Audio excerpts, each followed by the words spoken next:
Good morning student. संस्कार Bharti PG college के digital platform पे एक बार फिर पुनः स्वागत है। पिछली कक्षाओं में हमने इंडिफरेंस कर्व के बारे में बात की थी और इसकी विशेषताएं बताई थी और इसका निर्माण किस प्रकार से होता है, किस प्रकार से नहीं होता। इंडिफरेंस कर्व के बारे में हमने डिस्कस कराया थी। इंडिफरेंस कर्व मानचित्र क्या होता है, क्या नहीं होता, इसके बारे में हमने बात की थी।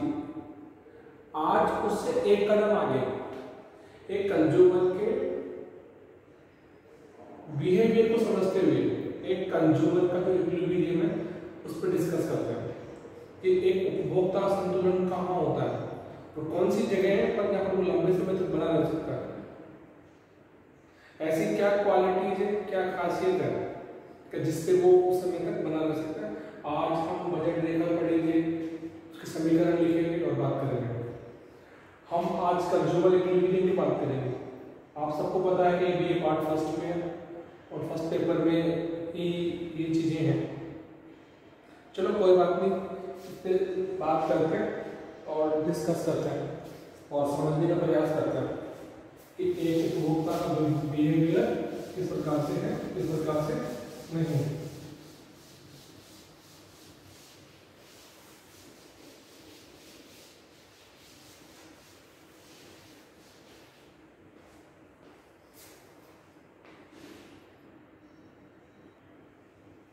हाँ जी, इक्विलिब्रियम पे बात करने से पहले हमें दो चीजों के बारे में पता होना चाहिए। एक तो तटस्थता वक्र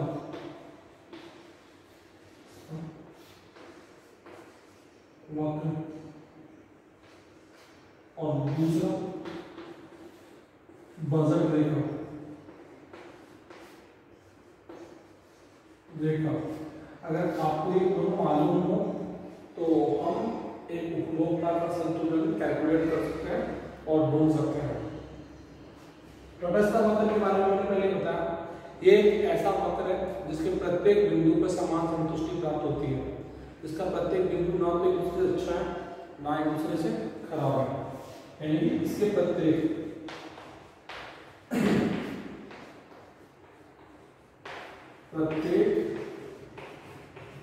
बिंदु और समान संतुष्टि प्राप्त होती है। समान संतुष्टि प्राप्त होती है,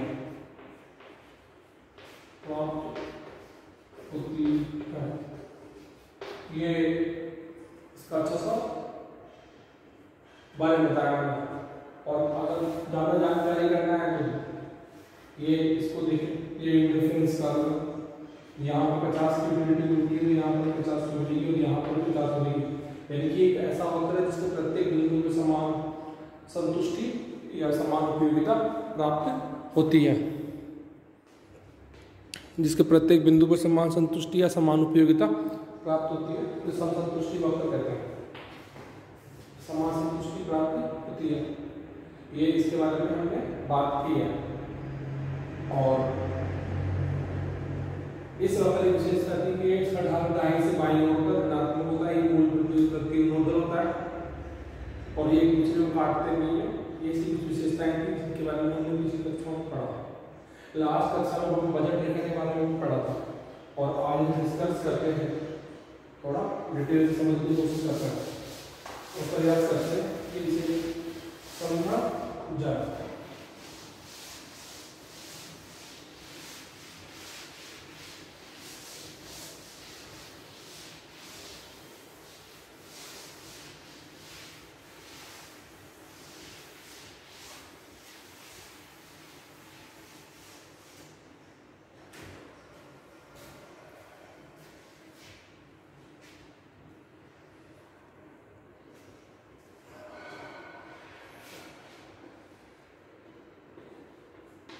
बजट रेखा,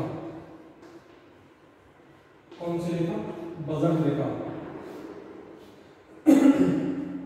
बजट रेखा एक ऐसी रेखा होती है जो ये उन सभी बिंदुओं को दर्शाती है जिससे एक उपभोक्ता दी हुई कीमत पर, दी हुई आय में जिन संयोजकों को वह खरीद सकता है, उनको दर्शाने वाला वास्तविक बजट रेखा होती है। अगर मैं सामान्य तरीके से बात करूं तो ये बजट रेखा है,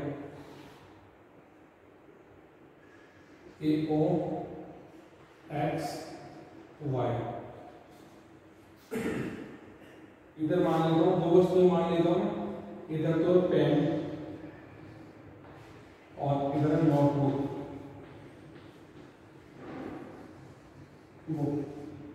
और इनके द्वारा पेन और नोटबुक के विभिन्न स्कीमों को जो दर्शाने वाला बात करें वो है। मान लो सपोज दैट एक कंज्यूमर की इनकम 100 रुपीज, कितना रुपीज 100 रुपीज, और इस बजट रेखा का जो समीकरण है वो ये है m equal to p1 x1 plus p2 x2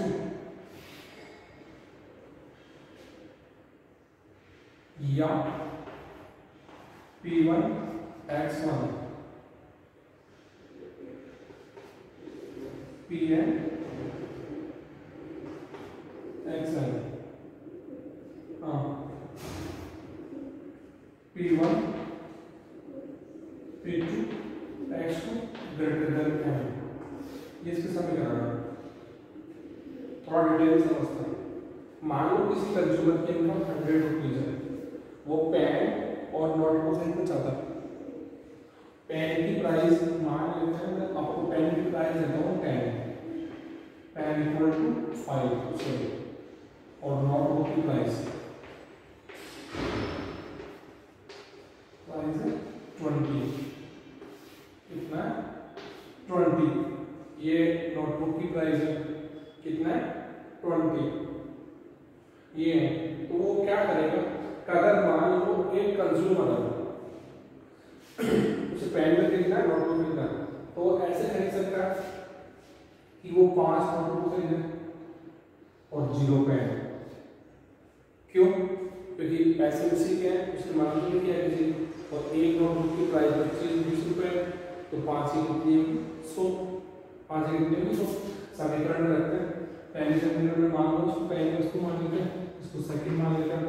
पहली वस्तु की प्राइस कितनी है 20, 5 खरीदता है, और दूसरी वस्तु की कीमत कितनी है 5 और 0 खरीदता है, तो टोटल कितना हो रहा है 100। यानी कि इसके 100 रुपए खर्च भी हो गए और ये सही खरीद सकता है 5 से 0। वो उल्टा भी कर सकता है कि 0 ये और 20 पेन। समीकरण में आप रख दो 20 into 0 प्लस p2 5 into 20। देखो 20 कीमत पे वो 0 पेन, 20 कीमत पे 0 नोटबुक खरीदता है, जबकि वो 5 कीमत पे 20 खरीदता है। तो 20 को 0 से गुणा करोगे तो कितना होगा 0 प्लस 100 इक्वल 100। तो वो ऐसा भी ये सहयोगी खरीद सकता है 0-20 का।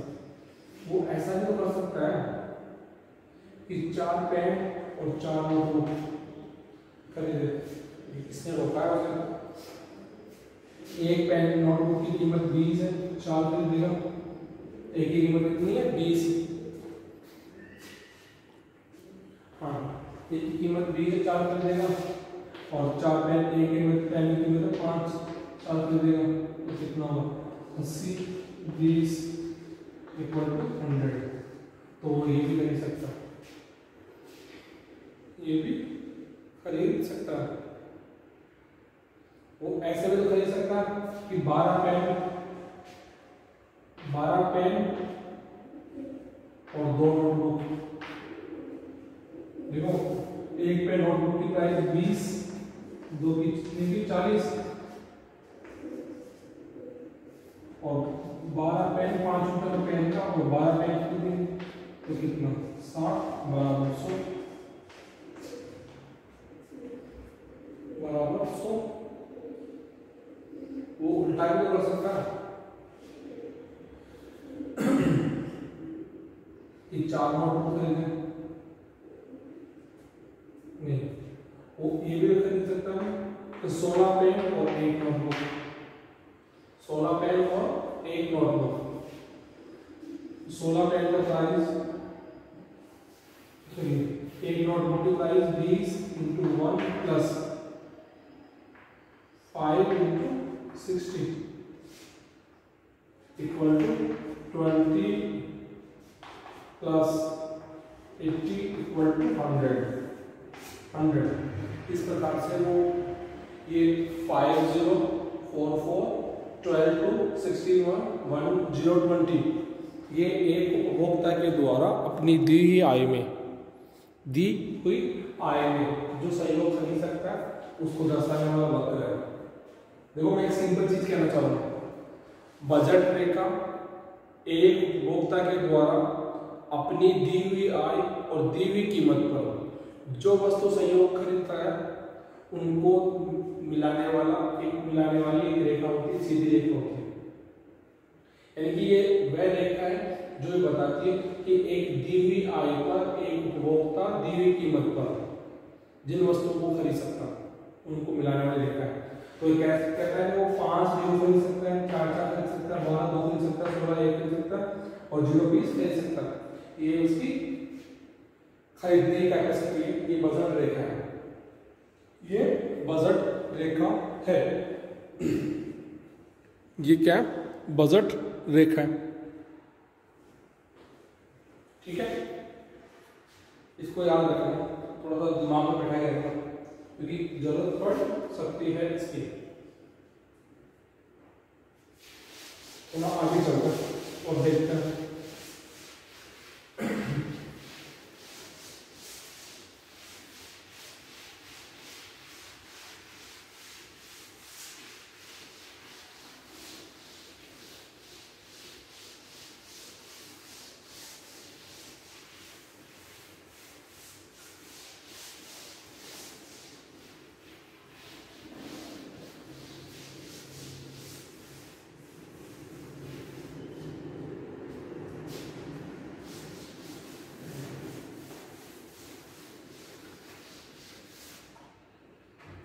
हाँ जी,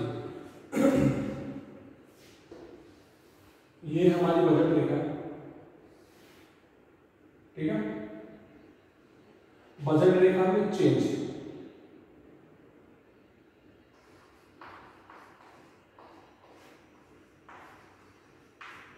रेखा में परिवर्तन।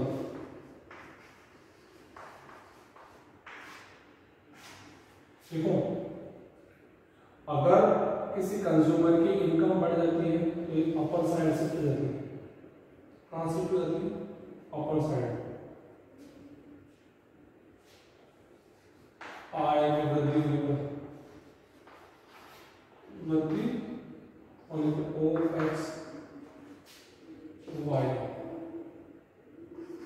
X good Y good,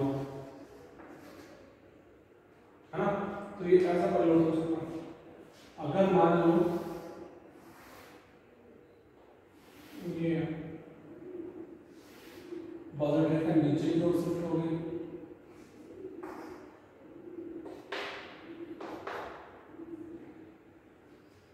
Y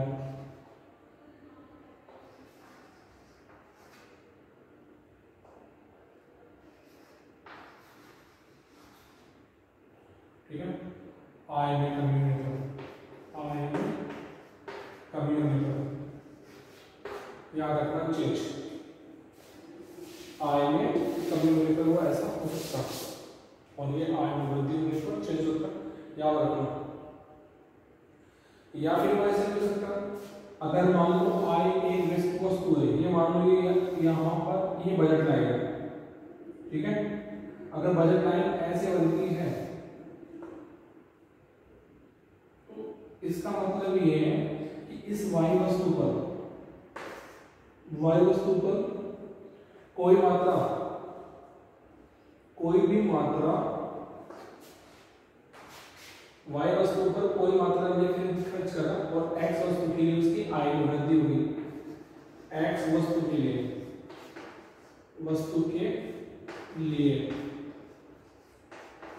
आय में वृद्धि, एक्स वस्तु के लिए आय में वृद्धि।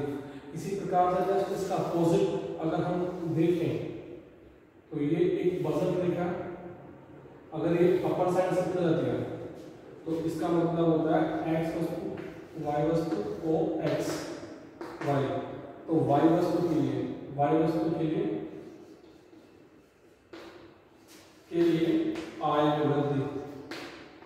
आय में वृद्धि रहती है।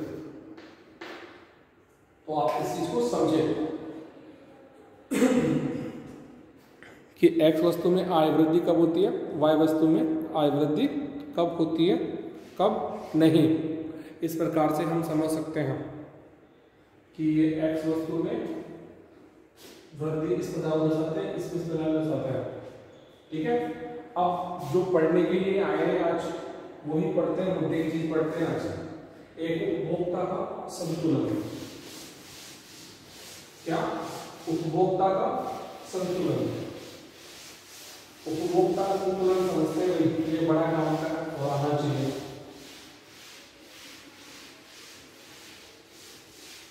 उपभोक्ता का संतुलन। उससे पहले छोटा सा बजट लेने का समीकरण देख लेते हैं, क्योंकि ये समीकरण भी आपके काम की चीज है और बार बार एग्जाम में आता है कि बजट लेने का समीकरण क्या है क्या नहीं है, समझाइए। तो हम इसमें डिस्कस कर लेते हैं, चलते डिस्कस कर लेते हैं। देखो लास्ट क्लास में मैंने आपको बताया या अभी बता रहा हूँ कि m बराबर p1 x1 plus p2 x2, ये बजट रेखा का समीकरण है। ये बजट रेखा का समीकरण है। तो आप इसको ऐसे भी तो कर सकते हो, इसको ऐसे भी तो कर सकते हो, p1 x1 बराबर m माइनस, ये इधर आगे नीचे हो जाएगी, p2 x2। ऐसा कर सकता है? किसी को कोई दिक्कत हो तो बताओ मुझे, बिल्कुल किसी को कोई समस्या हो कोई बात। ये समीकरण है, ये आगे इधर माइनस का हो गया। ठीक है, अब इसको ऐसे भी कर सकते हैं, p1 बराबर m p2 x2 upon x1। इसको ऐसे भी कर सकते हैं, सॉरी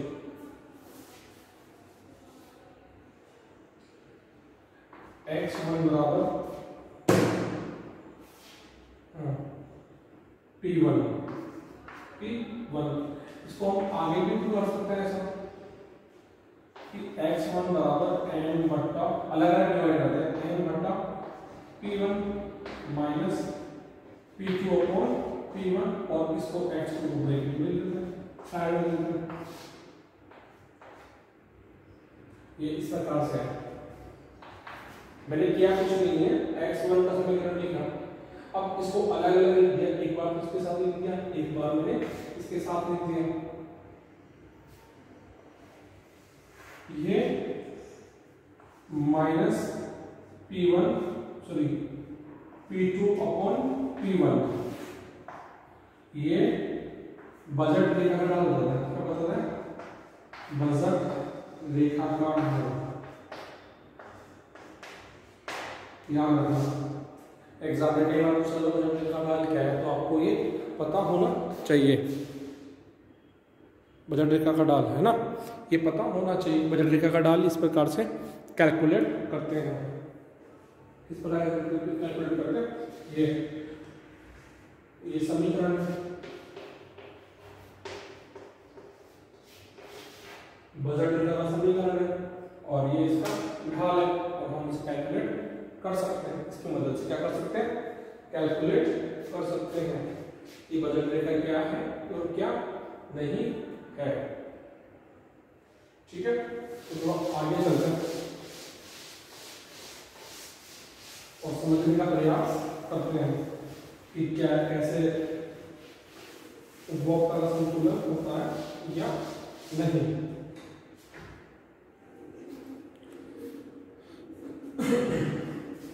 मान लो ये बजट रेखा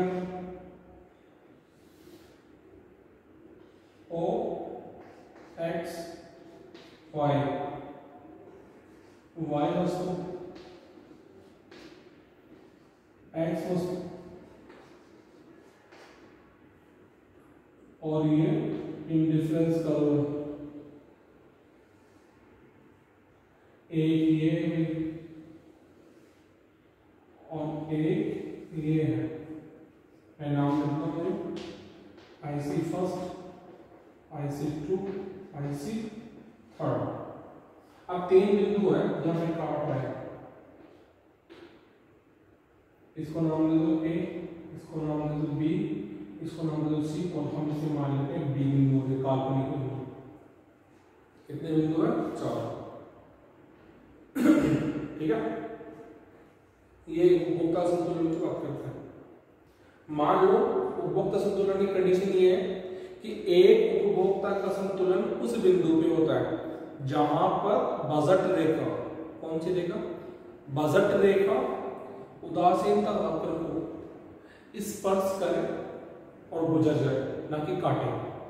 मैं फिर कह रहा हूं कि एक उपभोक्ता का संतुलन वहां पर होता है जहां पर उदासीनता वक्र बजट रेखा को स्पर्श करे और गुजर जाए, ना कि काटे। ठीक है, देखो ए बिंदु है, मान लो यहाँ 50 की तीव्रता प्राप्त होती है, तो इसे नीचे में 50 प्राप्त होती है। क्यों? ये उदासीनता वक्र की मान्यता है कि सिर्फ वक्र, वह वक्र जिसके प्रत्येक बिंदु पे समान संतुष्टि प्राप्त होती है उसी तटस्थ वक्र या उदासीनता वक्र कहते हैं। यहाँ 50 की प्राप्त हो रही है, यहाँ 50 की प्राप्त हो रही है। दूसरी मान्यता ये है कि बजट रेखा के नीचे का कोई सा भी बिंदु इससे कम खर्च में प्राप्त कर सकते। तो मान लो इसके लिए वो 50 रुपए खर्च कर रहा है यहाँ पे, तो ये 40 में आ जाएगी, 40 में। इसीलिए उपभोक्ता ये बिंदु पर नहीं खरीदे, वो इस पर भी नहीं जाएगा। क्यों? क्योंकि दोनों ही स्थिति सेम है, दोनों ही स्थिति सेम है। क्यों? क्योंकि इसे नीचे का बिंदु से कम खर्च में प्राप्त कर सकता है। जबकि सी बिंदु पर, कौन से बिंदु पर? सी बिंदु पर वह अपनी दी हुई आय को, अपनी दी हुई आय को, अपनी दी हुई इनकम है, इस दी हुई इनकम को, दी हुई इनकम से अधिक से अधिक संतुष्टि प्राप्त कर सकता है इस बिंदु पर। इसीलिए वो सी बिंदु संतुलन में होगा। यानी कि सी बिंदु पर उसके पैसे भी खर्च हो जाए और संतुष्टि प्राप्त होगी। एक स्थिति तो ये है कि आपके आधे पैसे खर्च हो और कोई संतुष्टि प्राप्त नहीं हो। ठीक है, दूसरी स्थिति ये है कि आपके पैसे भी खर्च हो जाए और आपकी संतुष्टि भी अधिकतम होगी। तो बताओ कौन से बिंदु एक उपभोक्ता जाना पसंद करेगा? द्वितीय स्थिति में। क्यों? क्योंकि सब व्यक्ति चाहते हैं कि उनके पैसे भी खर्च हो जाए तो संतुष्टि पूरी है। तीसरी स्थिति ये है कि डी स्थिति, वो इसमें इसलिए नहीं पहुंच सकता क्योंकि उसकी क्षमता से ही बाहर है, ये उसकी क्षमता से ही बाहर है, ये उसकी क्षमता से भी क्या है? बाहर है। इसीलिए वो इस अवस्था में भी नहीं जा सकता। इस प्रकार से एक उपभोक्ता ना तो ए बिंदु पर, ना तो ए बिंदु पर, ना वो बी बिंदु पर, ना वो डी बिंदु पर संतुलन प्राप्त नहीं कर सकते। तो प्राप्त करेंगे सी बिंदु पर संतुलन का प्राप्त करेंगे, सी बिंदु पे, सी बिंदु पे वो संतुलन प्राप्त करेंगे और यहाँ पर ही वो लंबे समय तक बना रहना पसंद करेगा। क्यों? क्योंकि ये वो सारी शर्तों को पूरा करता है जो एक उपभोक्ता के लिए चाहिए। एक उपभोक्ता की सभी शर्तों को पूरा करता है। इस शर्त को P1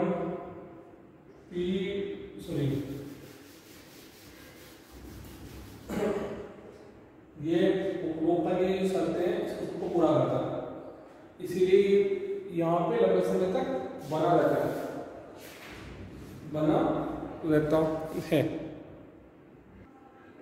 हाँ, ये इसलिए बना रहता है। क्यों?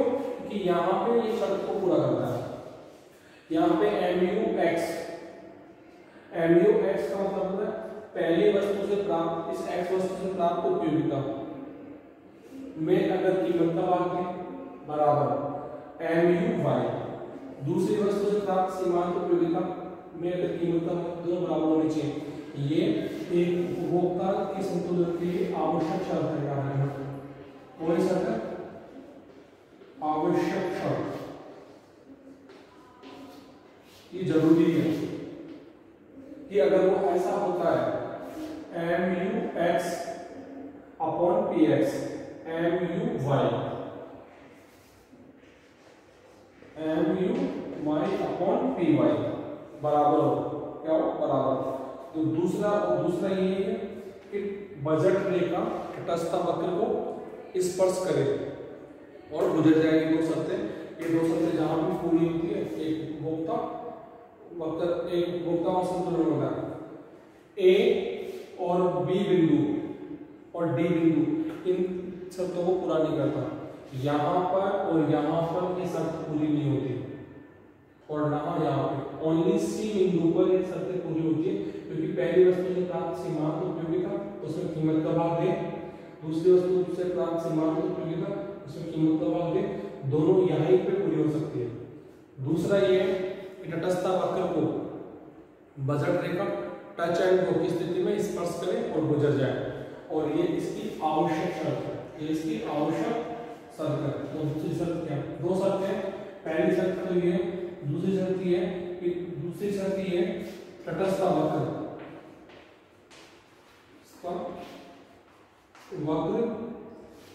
बजट रेखा को स्पर्श करें। क्या करें? स्पर्श करें।